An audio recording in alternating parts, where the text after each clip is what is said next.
Hey everybody, it's Bust with Battles with Bust number 70. Today we are going to be doing battle with Mask Mother Elusives. And so we're dusting up the Mask Mother, bringing it out. If you're not familiar with this deck, it was moderately popular a few patches ago, before the 3.6 patch came out, and the Sun Disk was running rampant and people were trying to figure out how to beat it.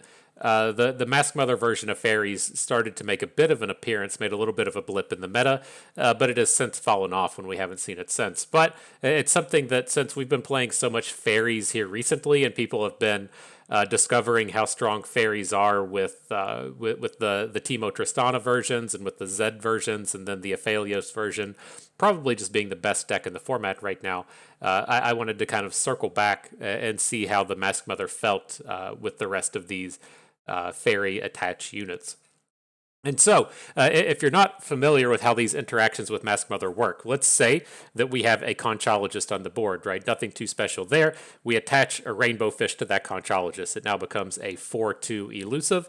And then we say, hey, I'm going to eat that elusive with the Mask Mother, right? So now we're going to have a 6/4 elusive fearsome. And then the big key to the interaction is that the rainbow fish is going to go back to our hand. And so we can then make something else elusive, ideally make some big fearsome attacks with 2 units. And then if that doesn't close out the game, we can finish off the game with atrocity. And so the second kind of idea and component to this is just the basic kind of like Fairies Gleaming Lantern problem that exists, right? I still think that Gleaming Lantern is due for a nerf. I still think this is way overpowered.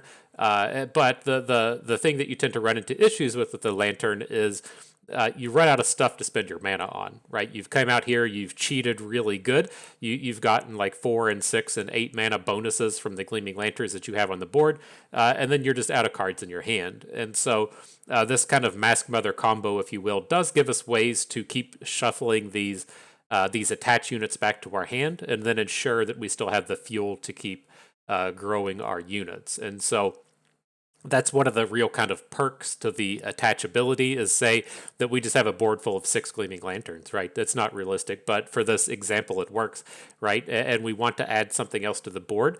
There's not really any bigger fairies, right? We can't put, you know, hungry owlcats or whatever on the board. It's just going to shrink them all up. But if we start dropping attach units on the board, we get to keep all 6 of our units and then help them continue to grow. And so it's a way with the Mask Mother to both grow our board and then interact favorably with the Gleaming Lantern. The other like minor combo I did wanted to call out with the Mask Mother is if you play Mark of the Isles on something, and then you eat that something with the Mask Mother, it doesn't pick up ephemeral. And so the scenarios here are more kind of fringe with the Mark of the Isles, but say you attack with a unit, you give it Mark of the Isles, and your opponent stuns it. Then you can eat that unit with the Mask Mother and grow to gain those additional stats. You don't gain ephemeral. I do believe you gain the stun. And so a little odd interaction there, but that is a way to kind of get double usage out of this Mark of the Isles. And so the way that we tend to go big with this deck and get the biggest of our advantages going is through the usage of the Hungry Owlcats. And so we'll play the Grandfather Fae. We'll use the Bandle Commando to generate some Hungry Owlcats. That's the 2/1 fairy that has Spell Shield. And then we can put the we can put the attach onto the spell shielded unit. We can eat the spell shielded unit with the Mask Mother, and then she gains the spell shield, the attach, and all the other abilities. The kind of like last thing I'll call out with this attach is you can't attach two fairies to the same unit. Right, it would feel really good if we take our Grandfather Fae here, attach a rainbow fish to it, and then attach a papercraft dragon to it, so we get the double striking elusive. You can kind of do that with the Mask Mother, right? If we copy a unit with the Mask Mother, we pick up elusive, then it's free to get a new attach, and so we could make the elusive unit and then give a double strike with a future papercraft dragon. And so that is it. This is the deck. We're going to look to load up all of these units very sweetly and coolly with the Mask Mother. And let's go ahead and jump on into battle. And so we do have to continue to pay the price. You know how we win our games. It's not through skill. It's not through advanced strategies. It's through paying to win. And so the Grandfather Fae has not caught the premium treatment. He is ready. So going to generate some of those prismatic Owlcats. shit's gonna be pretty choice. I think we actually have everyone in the deck except the Papercraft Dragon. We could just realistically take the Papercraft Dragon out so that we can be 100% premium, but not today. Not gonna do that today. All right, fearsome Teemo, let's get you into battle. Teemo is actually a realistic target for the Mask Mother. If you find yourself with, say, like a Teemo and you've put Yuumi on him, you may realistically want to eat that Teemo with the Mask Mother and then put the Yuumi out onto something else after you've already gotten your big elusive unit going. Okay, so here I'll hang on to the Assistant Librarian. We do have this really sweet Librarian Fated unit combo with the Mark of the Isles. You can get that bonus and then just and then just lose it from that point forward. But we need some more early game action. I like to hang on to a 2-drop if that's all we have. But the 3 cards we're ideally looking for in the beginning of the game are Grandfather Fae, Fae Sprout, and then the Gleaming Lantern. The Gleaming Lantern being the important one. I don't necessarily include Teemo in that mix. If we find Teemo in our opening hand, then fine, we'll keep him. But he's not a unit that we're looking to... we're not like really amped and super excited about Teemo. He just kind of fits the role. He fills the curve. He's a decent target for like a Papercraft Dragon. He can be eaten by Mask Mother, but he's certainly not a full-on build-around style unit. Okay, this is fine. Don't want him getting double values out of the Mountain Goat, so we'll just go ahead and make the trade. Not like we have cards to slap onto him here. Do we ever just flip this Teemo? I mean, I feel like we're probably just going to be a little bit slow against the Pantheon deck with this idea, but let's see if we can't make him squeeze those butt cheeks. If he gets a second attack in on his next turn, then we can realistically kill them with Puff Caps. Cupcake. Cupcake. Bring it. Alright, get up to 30, my bruh. 30 Puff Caps up in here. Update. There we go. No play from opponent. Interesting. Alright, we're just all in on the Teemo now. I was going to say the Pantheon felt it kind of expected, if you will, given that he just didn't have a 1 or 2 or a 3. So I think we should just get more units on the board. Like, I'm a little worrisome. Well, this Yuumi actually does work. It's like I'm a little worried about getting our Teemo like over invested on this board, and then opponents just like, hey, it's a single combat. But being at 4/4, we can survive a single combat. We can survive a Cataclysm, and maybe get something going. Oh no, we can't. Oh Jesus, that was bad. We should have gone for the width. I didn't take into consideration the Fated that was about to happen, so that was sloppy. I'd feel a lot better if we just had these units on the board. He missed out on his attack, though. Little whoopsies there. Little whoopsies across the board.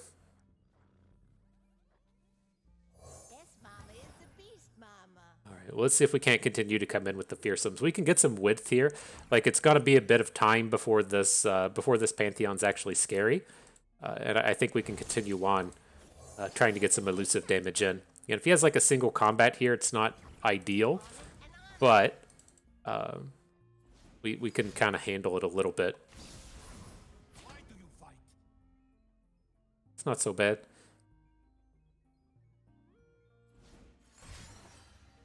Sharpsight's going to take him up to 7. Oh, yeah, 6. It's tempting to just go ahead and drop the Mark of the Isles to put a ton of damage onto Pantheon. I think this is okay.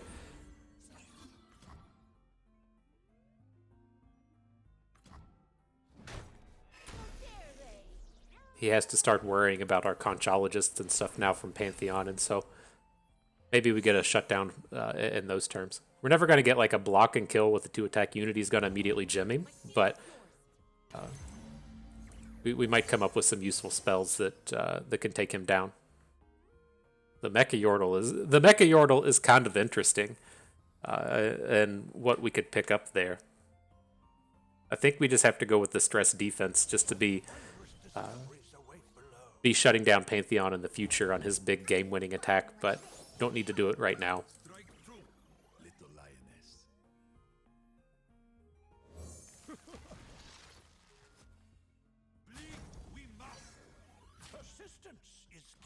Okay.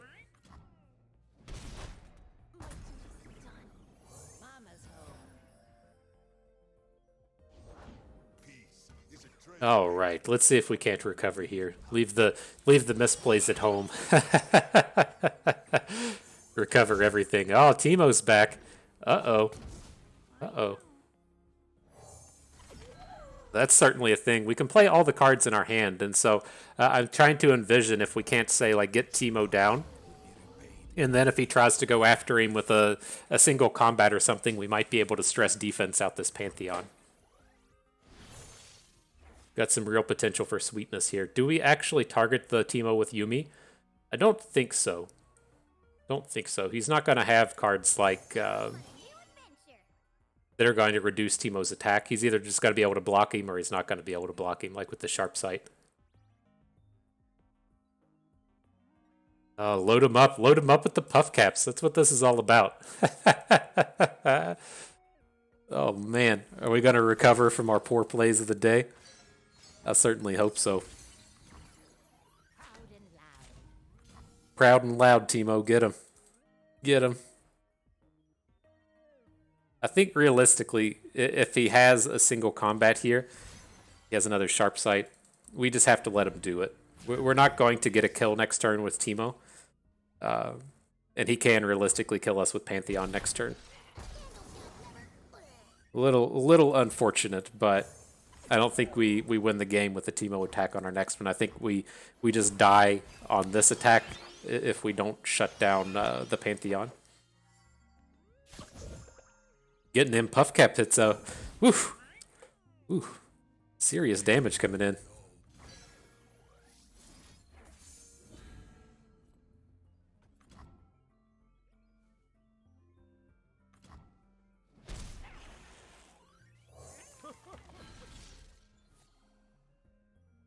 Alright, I'd expect like a Golden Aegis or something out of this turn. Yep. Alright, the Pantheon gets the flip, but he's only going to have like 3 attack here. So we shouldn't be too worried about him. If he picks up Lifesteal, that's going to kind of suck, but doesn't look like he got it. Barrier, sure. Tough, Fearsome, Augment, Impact, Spell Shield. Okay, that's a pretty manageable set of abilities.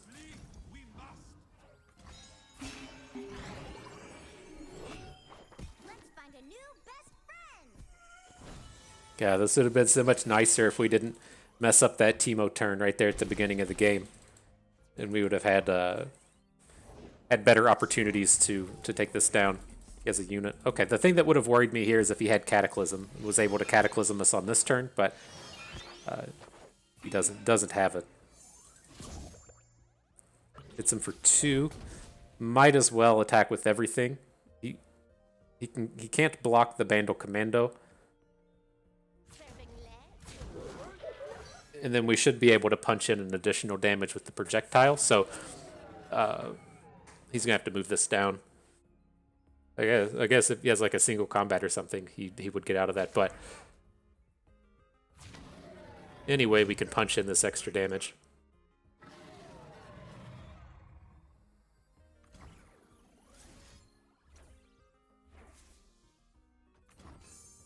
There we go. Game says it's lethal. We still got all those puff caps in there.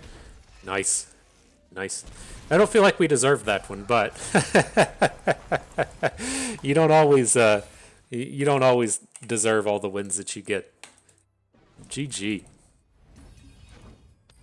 Would have been a lot cooler if we got in for just a few more Teemo hits. We should have like saved the projectile, just gone into the next turn and made him squeeze it. Squeeze them butt cheeks real hard and see if you can't dodge the puff cap. All right, we got a portion of the combo here with the Mask Mother, but again, we're looking for Grandfather Fae, we're looking for the Gleaming Lantern, and we're looking for Face Sprout. These combos take a shitload of mana to pull off if you don't have the Lantern, right? We're spending 4 mana on the Rainbow Fish, the Mask Mother another 2, and then the Rainbow Fish again. Just a ton of mana to have to go through, and so you really got to have the Lantern to pull it off.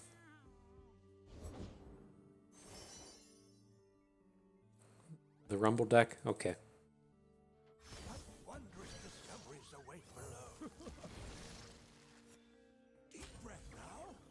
No blocks, Conchologist. I'm gonna start dropping these fairies.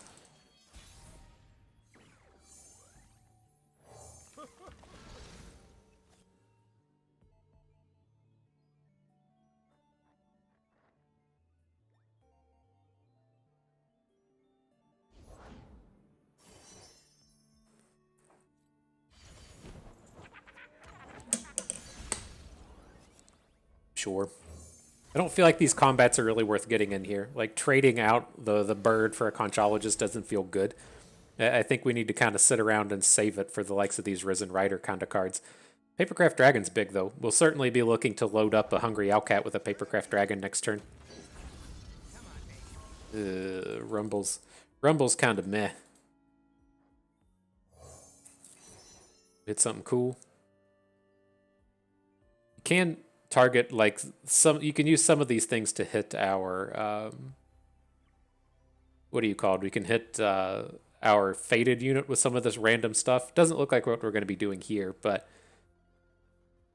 not really amped about any of these. I think we'll just want to take the Splinter Soul to potentially make a value blocker on another turn. Scrap Heap seems a little meh.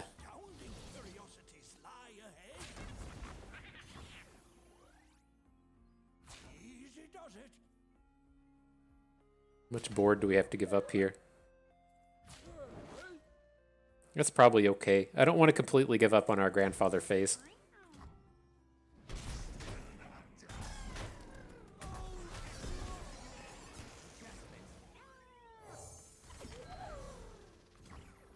Alright, Papercraft Dragon, you gotta do some work, my dude. Is that where we're at? We really needed a lantern.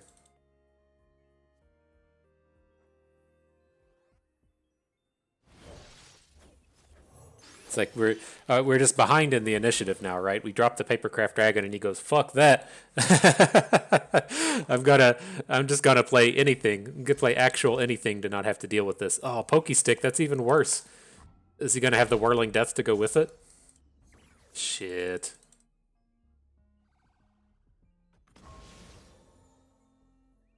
Let's see if he spends some mana to get below Whirling Death range.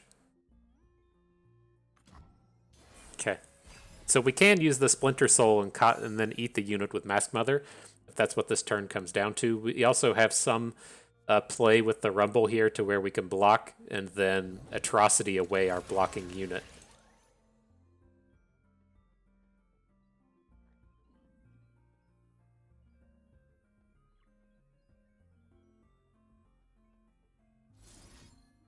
Not sure what happens if you make a copy of a unit with the Papercraft Dragon on it. Let's find out, you know? You gotta sit around and learn something every once in a while. Does he come up as a 3/3? No. He's just a copy of. How does that even work? It has the +2 attack from Grandfather Fae, so it's a 1/1. Weird. Okay. I think we're just falling a little bit too far behind, though. Do we go ahead and eat it with the Mask Mother? Or we can Rainbow Fish this turn. Maybe I like this. I mean, I think we're still going to get blown up by... Oh, no, I completely fucked this up. I fucked that up. I had in my head that this was like now a Mask Mothered unit, this Owlcat, and that's not the case. Comes a Whirling Death that's been the bane that we've been talking about and then just doing nothing about. That's what's about to hit us.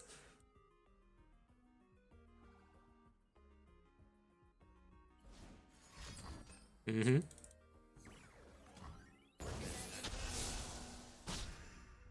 Alright, we'll call it quits on this one. We're too far behind in that one, and we messed up too much of that game. But I hope you at least got to see some of the stuff that can happen in there. And then even say, oh man, the favorite thing that happens is people get to say, oh man, how is this dude even in Masters? How did this guy get there? He doesn't belong. It's okay. Hey, there we go. We got a hand with a lantern in it. I'm not exactly sure what this collection of champions is supposed to entail. I think we can get rid of Pokestick, though. We'll hang on to the Face Sprout. Go from there.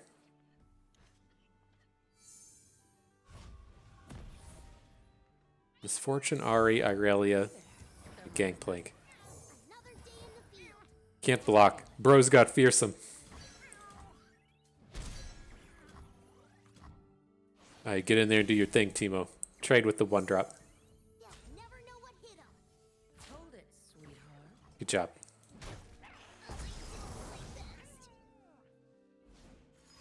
Here, I'm usually not amped about dropping the Conchologist unless they play another unit. I like to be able to go into the next turn and then use the Face Sprout if we want to. But if he's going to drop a 3-2, I definitely want to play the Conchologist so we can come in and block.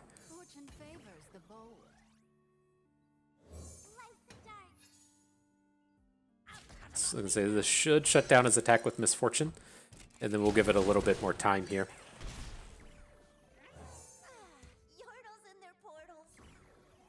Okay. Falling a little behind, but not that bad. Here's a Rainbow Fish.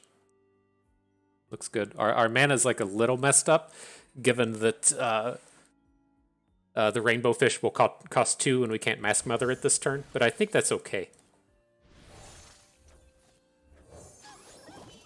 We can make this big faded unit and then replay the... we can play the Mask Mother plus a Rainbow Fish next turn. Nope. Disagree. Get that out of here.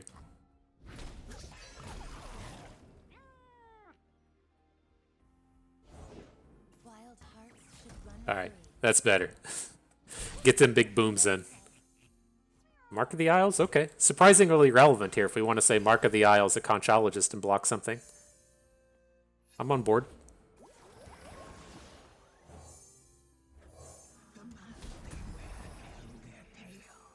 Combo City coming right through.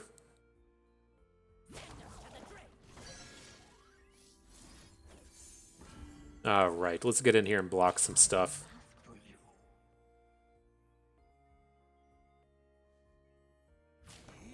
We do it like this, right? That kills his Ari at the end of the day. Okay. It's good to me. Now, it is a bummer to have to, if you want to have to eat your Gleaming Lantern with the Mask Mother and lose out on that ability. So I'm going to skip over that. We'll just go ahead and add the Seedling, and then we'll look to just Mask Mother, or we'll look to Rainbow Fish the Seedling next turn. This can't actually block our elusives because they all have fearsome.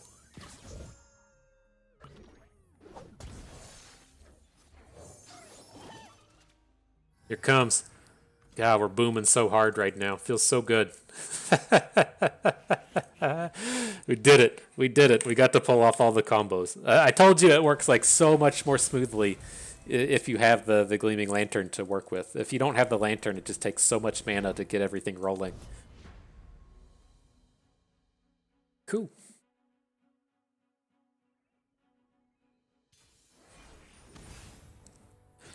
Oh man, I updated the weight loss tracker today.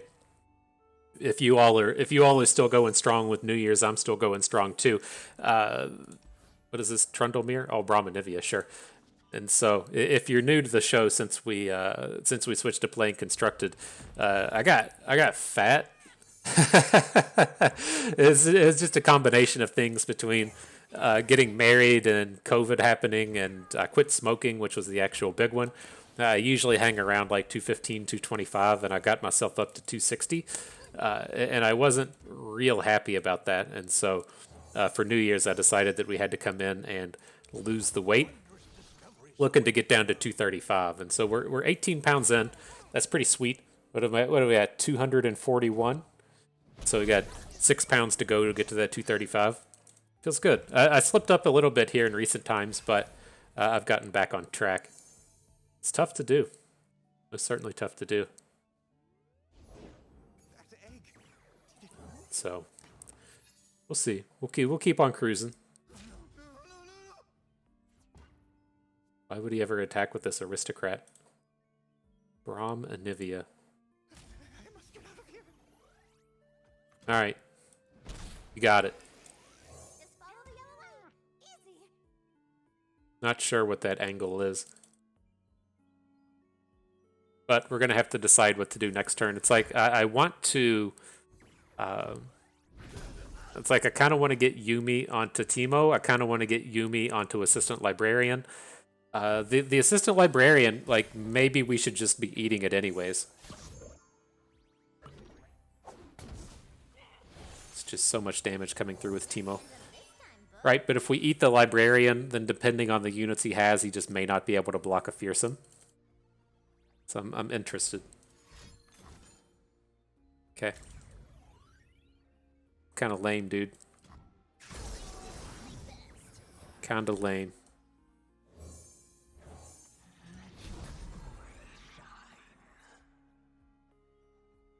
So the only thing we'd have to worry about this turn would be a Vile Feast at this point. It kind of sucks if he Vile Feasts our Librarian, but I think I'm willing to risk it just to get these big chunks of damage in. Looks like what's about to happen to us. I think if he had an AoE, he would have blocked the Gleaming Lantern. Let's see what happens. If he doesn't move fast enough, then we'll get to... we'll just get to eat the Yuumi. Or we'll get to play Yuumi and then eat the Librarian.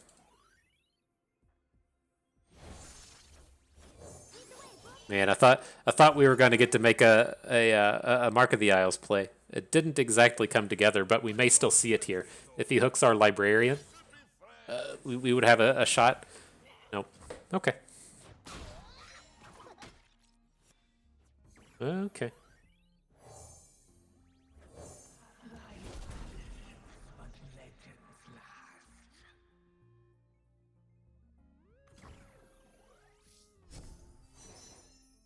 What do we hit with the Sprout? We could go ahead and play Quick Quill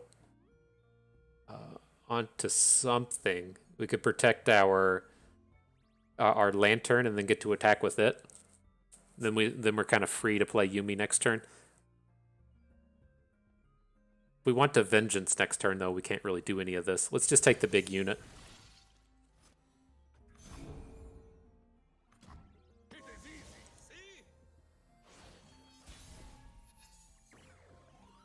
Into Papercraft. You can't block the Mask Mother with Braum, unfortunately for you. But I think we're gonna look to make a Vengeance play this turn, and then we'll look to get the Fey Folk and the Papercraft Dragon down on our upcoming turns. I mean, we could still just go ahead and play the Papercraft Dragon on the Mask Mother and ignore Braum. Kind of sucks if it gets bombed by a Vengeance, though.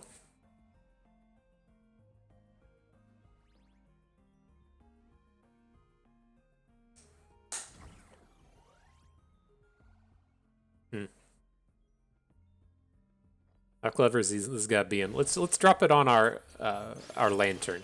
I think we've gotten to the point to where the kind of diminishing returns on that 2 mana aren't as big of a deal. He's gonna have something here. If he has like Ruination, then that kind of sucks. But all the other cards I don't really care about.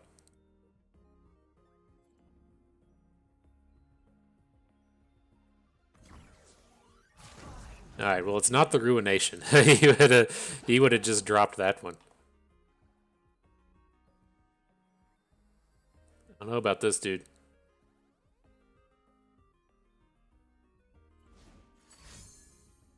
Fury of the North. That gets Braum into combat. All right. I like what you're about. Does he flip off of that? No. We could kill the Braum, technically. If we want to Mark of the Isles our Mask Mother, it's going to give it +3/+3 because of the Faded. Alright, never mind.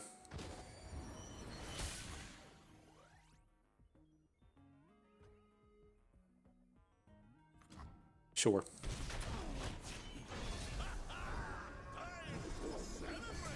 Time to celebrate. It's party, Braum.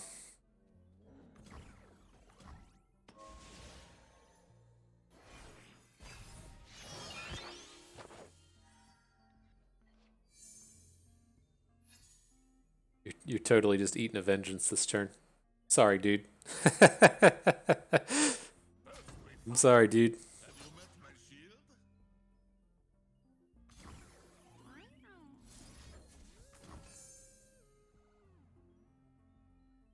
Says I'm just out here trying to have fun and bust playing cards like Vengeance. Sure.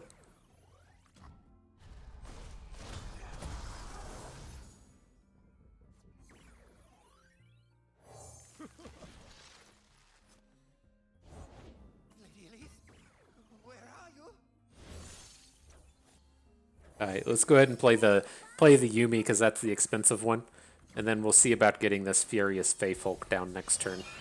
I mean, we could technically just open and try and kill with Mark of the Isles, but I feel like that's pretty dangerous.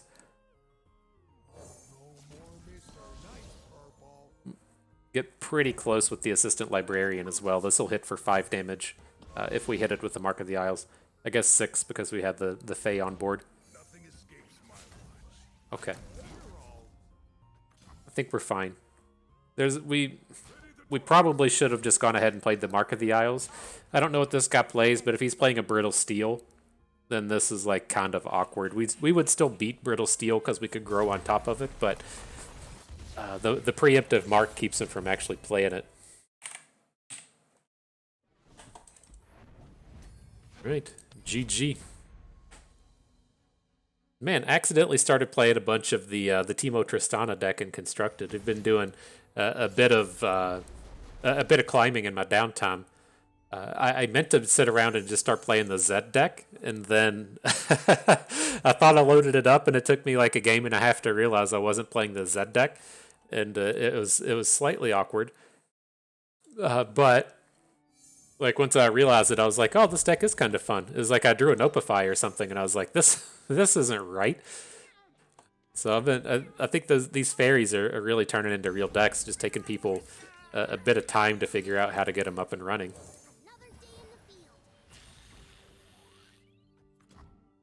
This is a little odd. Echo with action instead of Zillion. We'll go ahead and attack. I want to get the Grandfather Fae down. Never going to trade the Grandfather Fae for a Fallen Feline. Sure.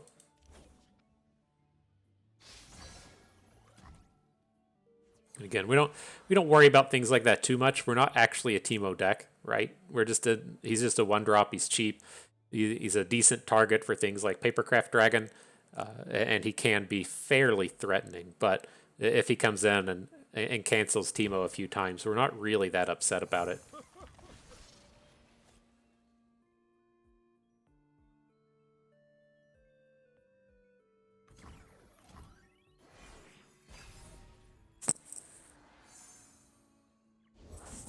And Rainbow Fish. Sure. We'll drop the barrier. It should shut down his attacks for the turn. Then we can just continue to play on curve.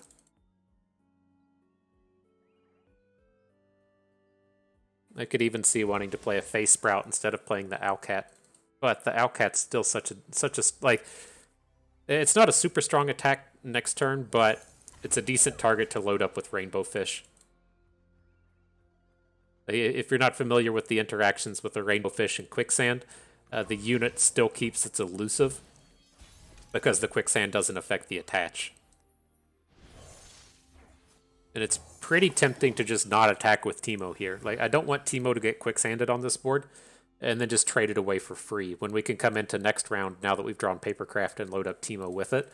So we're kind of in this space to where next turn we can try and do the Barriered Seedling, and then we can roll around to our next attack and then Face Sprout. I mean, we don't even have to worry about this action. He's not super intimidating at this point, but let's still see what happens. Okay, Teemo gets to attack.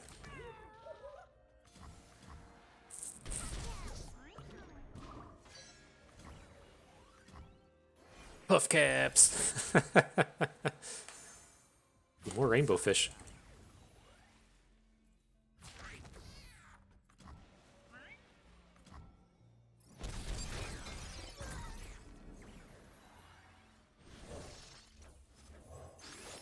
All right, we got the Papercraft Teemo.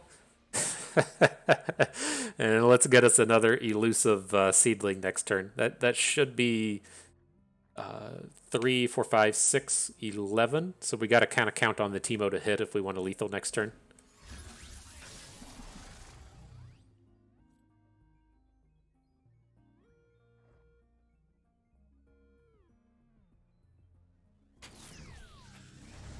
Predict number 3. Looks like it. Predict number 4, sure.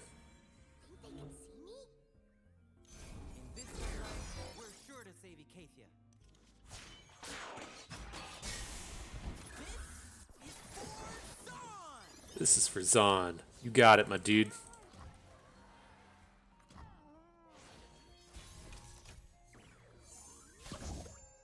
Finally, a lantern shows up. We can safely drop it. Right, you can play the Gleaming Lantern, and then it will reduce the future ones by 2. So now we can Rainbow Fish just the Lantern and chunk in for some damage. Like, I don't suspect we're going to be lethal this turn, but he's going to have a tough time killing us even with a Chrono Break or whatever the dumb Echo card's called. When we look ahead, we know how to prepare. Bird noises.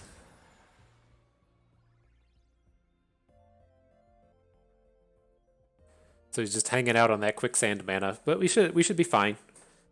It would be unfortunate to lose Teemo here, but I think it's still worth the shot. Just win. Sometimes you just win the game. Always cool. Always cool.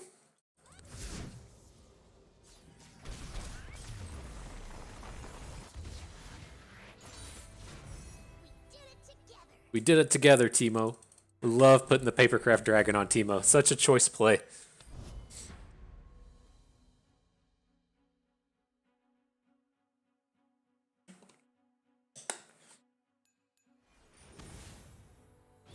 Finished a home improvement project today.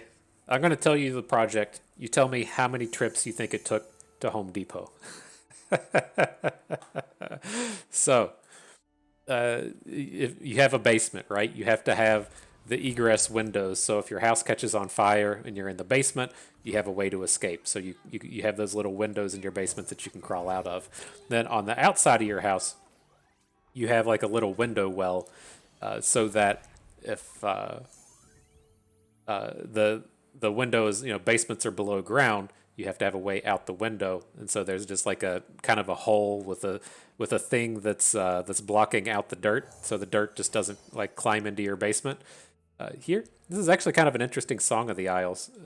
Like we can Mask Mother with the Song of the Isles to pass out Lifesteal. I'm not certain how relevant that's going to be, but I'm also not certain as to like how soon we're ever going to sapling toss. I think we just take it.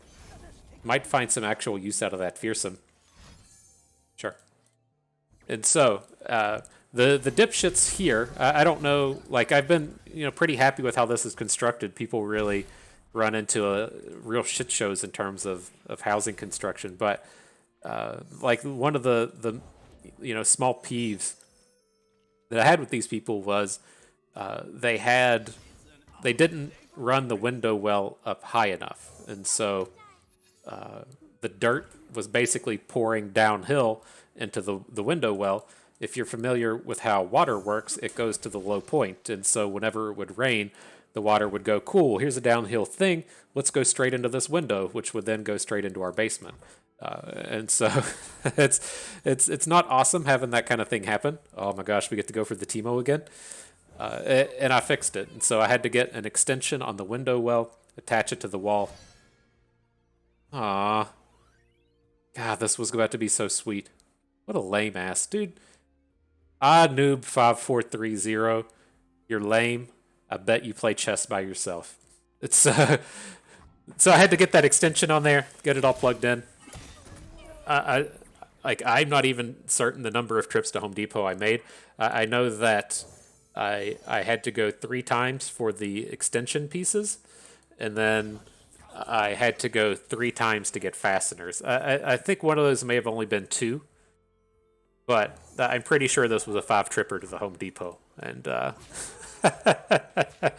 you you wonder what you're getting sometimes whenever you pay a professional just to come in and do it. It's not only them just doing a good job and know what they're doing. You're also paying for their time. And so you look at something like this and say, "Fuck, I could do that. That's not that big of a deal." And then why do you have to pay someone $125 an hour to come do that, and then pay them for like 2 or 3 or 4 hours for a job like this? Well, that's why. It's because I took fucking 5 trips to Home Depot. One of them I had to go to Lowe's that was like 20 minutes away, and so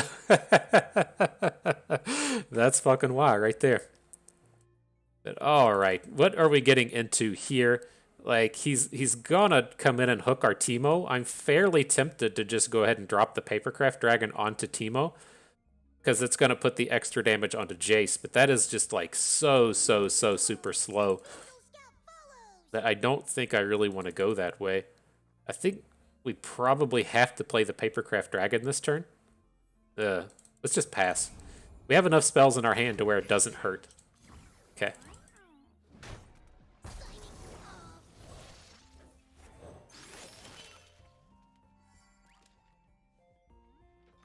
Okay, opponent makes sad face.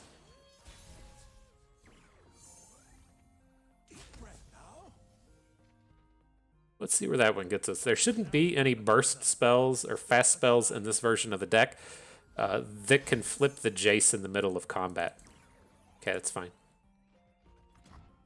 And so if he blocks our little guy, we should be able to pokey stick. But yeah, I got the job done, and man, I don't know. I don't feel like it was like an 8-hour job, but given like the number of trips to Home Depot I made and all that stuff, it very realistically could have been.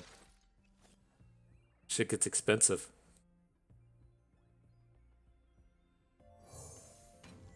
All right, well, let's start eating stuff. I'm gonna Mask Mother this Conchologist and then bring the dragon back to our hand. See if we can't find another place to drop the dragon.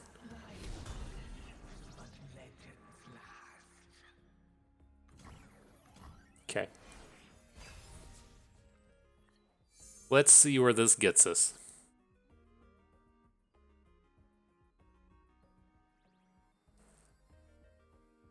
Quit talking about my home improvements, my Home Depots. I did. I was doing all that work, and it did make me want to say something. I'll give out the good life advice on occasion.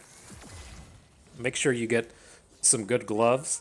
They only cost like $10, and then get some eye protection, and so you don't burn out your eyeballs and stuff while you're doing home improvement work.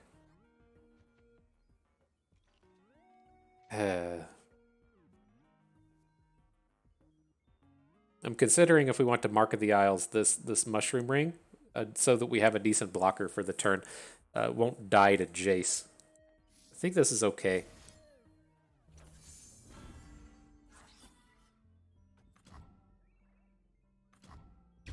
It should also stop his attack with the Burgeoning Sentinel. Yes, Mama is the beast, Mama. Powering up.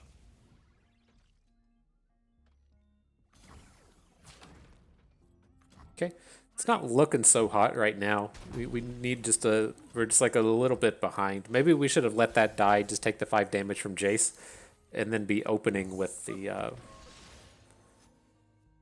commando. This was the actual perfect draw, though. We get to put the Papercraft Dragon onto a spell shielded unit. Looks like he's going to be like double shock blasting us or something. I don't know if we can recover from that.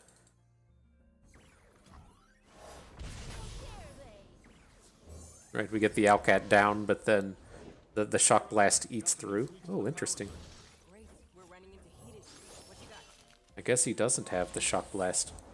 Demacia sends his regards. Alright, well, let's get this dumb blocker out of the way. Come in with our good units. Way too late, Gleaming Lantern. Way too late. Oh, dancing partner. Alright, maybe we're getting somewhere, though. And you do got to remember, we have Atrocity in our deck, so if we just get in for 5 points of damage somewhere, we might be able to close out that way.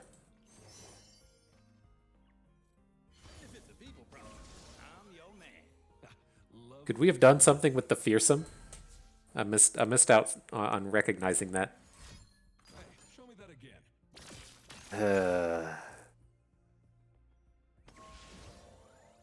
All right. All right, dude.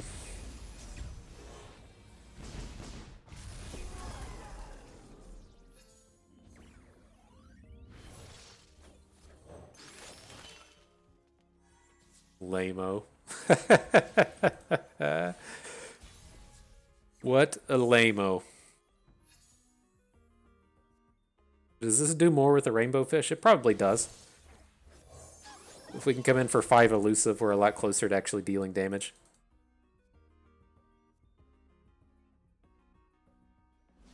Interesting use of tech.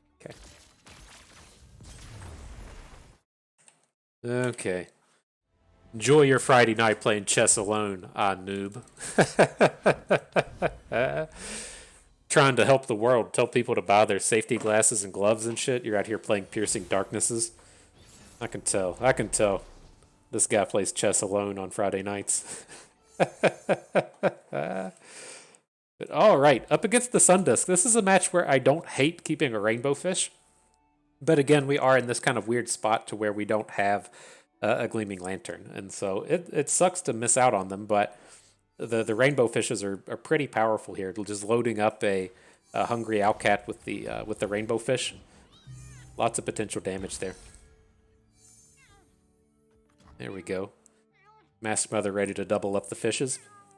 We'll see. We'll start with the face sprout next turn and see if we aren't, give us some knowledge if we're going to hit a lantern or not.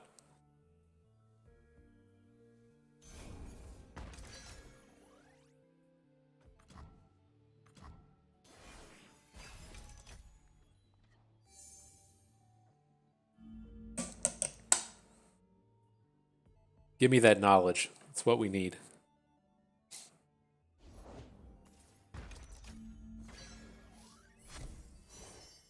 What we got? That's not it. There's no gleaming lanterns in the mix here. Don't want picks. I think we'll just end up taking the telescope. The Blastcone Seedlings don't do too much in this matchup.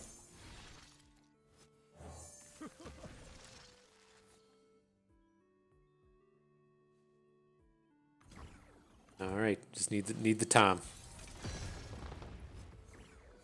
There it is.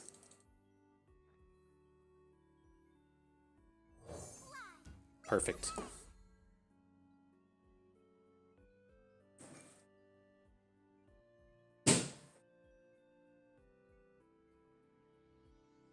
It's going to do something lame. I want to get the hungry owlcat down, but we're not going to do too much with it this turn. It's like I'm looking to drop the owlcat pass. Next turn we'll play both the fish and the Masked Mother, and then we'll circle back on our next attack step and rainbow fish something else. We may find a spot to get in an attack here, but I really don't want to risk losing any of these units. Maybe he'll give us the space to attack into the clock link. But there is like one of the strategies we do run into this deck on occasion is to just not add dudes to the board, or not kill their things so that their board fills out and they can't add stuff to keep summoning. But I think we're safe to keep attacking here. I don't know. Everything falls apart if he has a Shape Stone, though.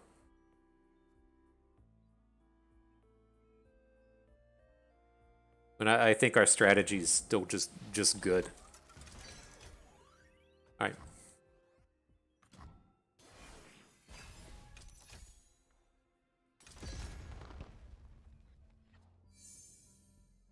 Now the thing to take note against the sharp side, not the sharp side deck, the quicksand decks with what we're about to do, right? So we're going to rainbow fish the hungry owlcat. It's going to get elusive. We're going to eat it with the Masked Mother.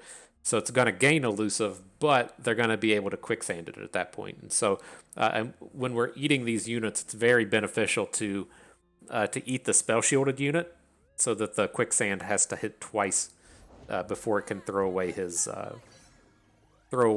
elusive.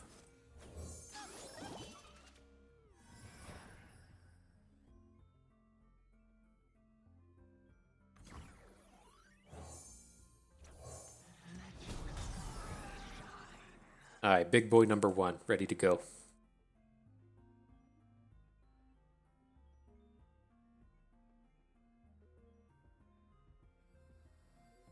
Says, oh shit, Bust, you bringing it. These elusives coming at me. Nice.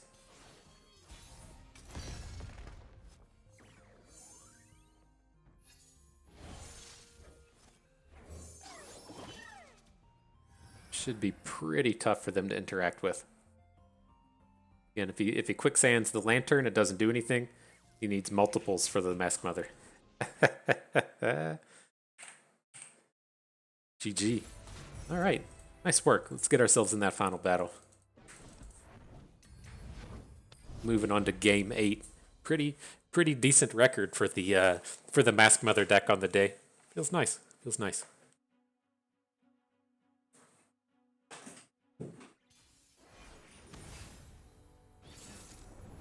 This was one of the almost premier decks in Expedition, running out the Hecarim Azir. That was one of my favorite ones to draft. It really kind of hinged on whether or not you could find a what do you call it, the thing that makes the Diaz.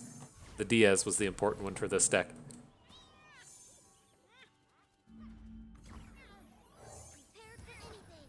But all right, we'll drop the Teemo. They shouldn't be able to interact with him, so we could still drop Grandfather Fae next turn. And then if their play is the Diaz, we'll still get to get the extra point of damage in. Picked up a lantern. Very nice. Ready to just pop off again. Perfect. Grandfather Fae getting it done. Oh, I saw him playing a card when I wasn't expecting it.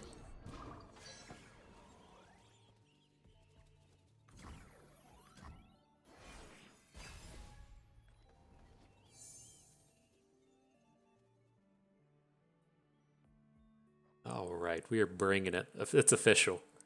It's being brought.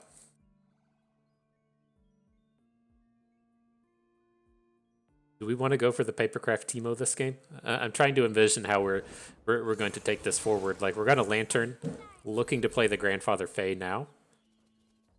But then on our next turn, do we want to get the dragon going? We're realistically going to have to start doing some blocking here. Okay. It's like, it doesn't seem like it's going to be a quicksand deck. And if it is a quicksand deck, I think it's still okay. Teemo still beats up the Butcher they trade.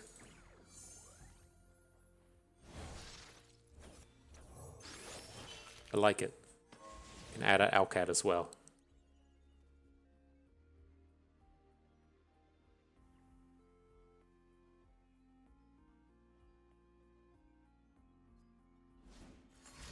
Uh-oh. Oh. That's not good in this space.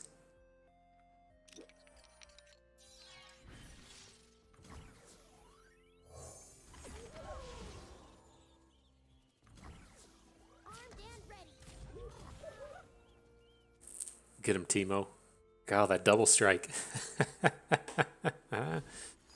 Oh, he is playing Quicksand. Okay. I mean, it's still a fairly positive turn for us, right? And we should have attacked with this other stuff, shouldn't we? But he didn't do anything. That's the big thing for the turns. He didn't get to add to the board.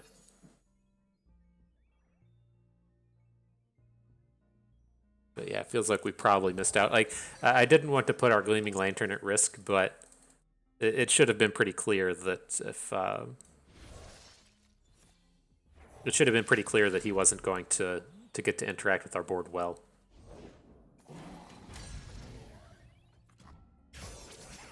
All right, and I did just put the Papercraft Dragon on board. That was intentional. I plan to give him elusive next turn.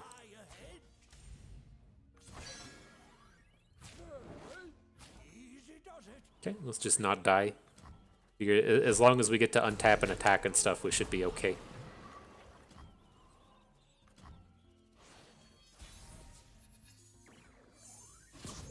Teemo coming back to the party. Man, we shouldn't have played that dragon. F. Mistakes were made. Mistakes were made.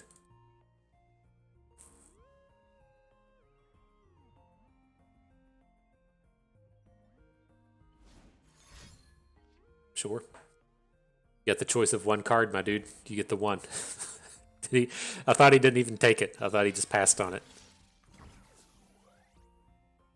Nothing like the great outdoors.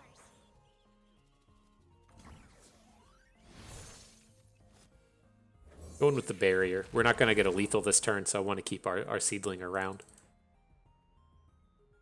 We'll attack with everything that isn't the Fae and the lantern.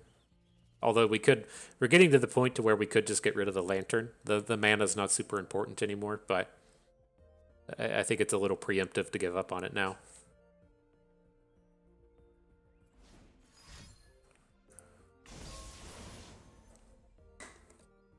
Dude's got all the quicksands today, Jesus.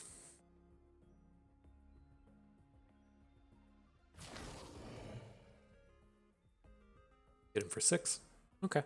But still, it's like with that previous attack. He needs to be building up the board. Our board's just way better than his. And if he's out here playing quicksands and playing stalking shadows, whatever the draw card thing is, then he's never gonna to match us on board. He's gonna this dragon's coming through next turn. Like, should be very tough for him to stop it. I guess he could have Vengeance at this point, but it's very odd thinking this like Azir Hecarim deck is playing the expensive removals like Vengeance.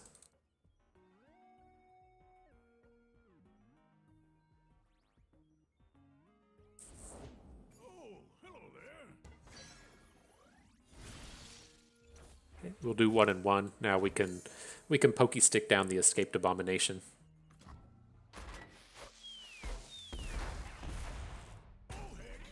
Oh, heck. What up, Hecarim? He's not flipping.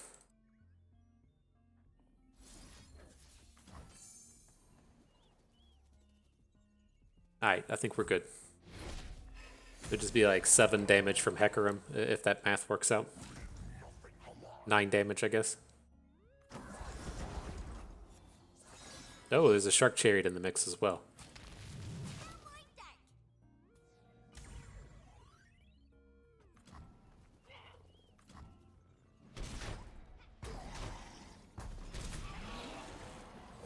I guess we did leave ourselves in a spot to where we die to Atrocity. That's kind of scary at this point. We haven't drawn any of our Atrocities, I think, across all 8 games, but that may be a card that can bring the end to us.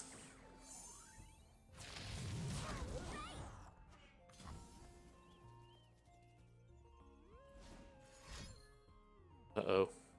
I don't like seeing stuff come out here in the middle.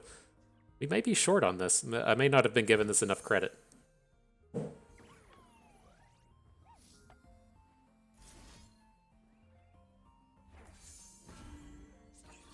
Okay, we'll boost our weakest unit. So if he has another card like a Vile Feast to kill our Lantern, then we can still come in with an Atrocity next turn.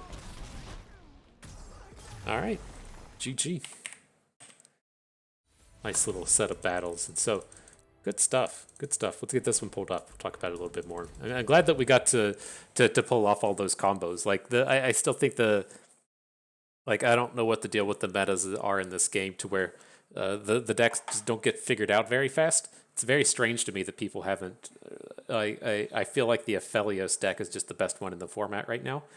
And it just doesn't have the play rate to match it, right? I feel like if this was a game like Magic or a game like Hearthstone, a deck like Aphelios Fizz is what I'm talking about, the Aphelios, however you want to pronounce it, would be like 15-20% of the meta, and here it's like 5.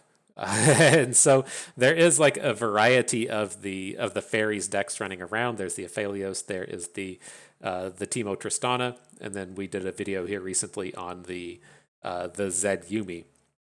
And they all run this kind of like same, or at least pretty similar core package of the Fae Sprout, the Gleaming Lantern, and then the Grandfather Fae, and then it's how do you best take advantage of things from that point forward. And I don't think that this deck is the best way to go about it, but I think it's kind of an interesting idea and an interesting concept that we get to come out here and reuse our attach units and get the extra value out of those. I'm glad we got in like multiple games to where we got to put an attach on a unit, eat that unit with the Mask Mother, and then replay the attach. And the thing though that ties all of that together is the Gleaming Lantern. You could definitely see in those games to where if we didn't have the Lantern, and then we had the Mask Mother and we had the Rainbow Fish, it's just 10 mana is way too much to be spending on that kind of thing.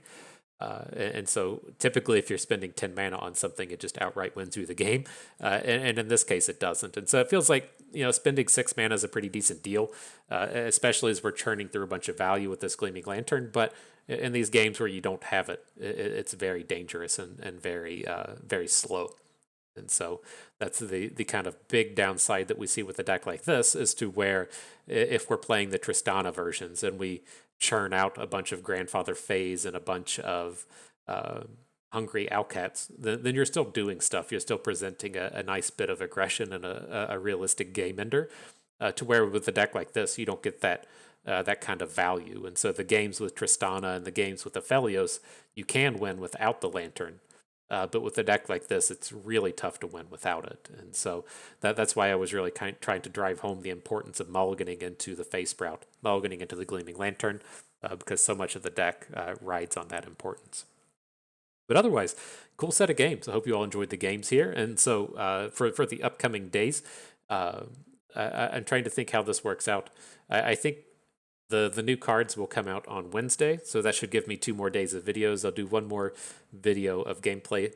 That should have the Annie preview in it. And then the next day, what will be coming to you Wednesday, I'll just do my full set review. And then we should be starting up with the new cards and some... probably start off with Annie. I haven't spoiled Annie yet. They just did the Annie support cards today. But it's tough for me to pass up on the Noxus champion, and so that's probably where we'll get started and see what we can brew up and get to battle with. But nonetheless, that is going to do it for our battles today. Hope everyone enjoyed the video. You learned how to get a little bit more fearsome with your Rainbow Fish.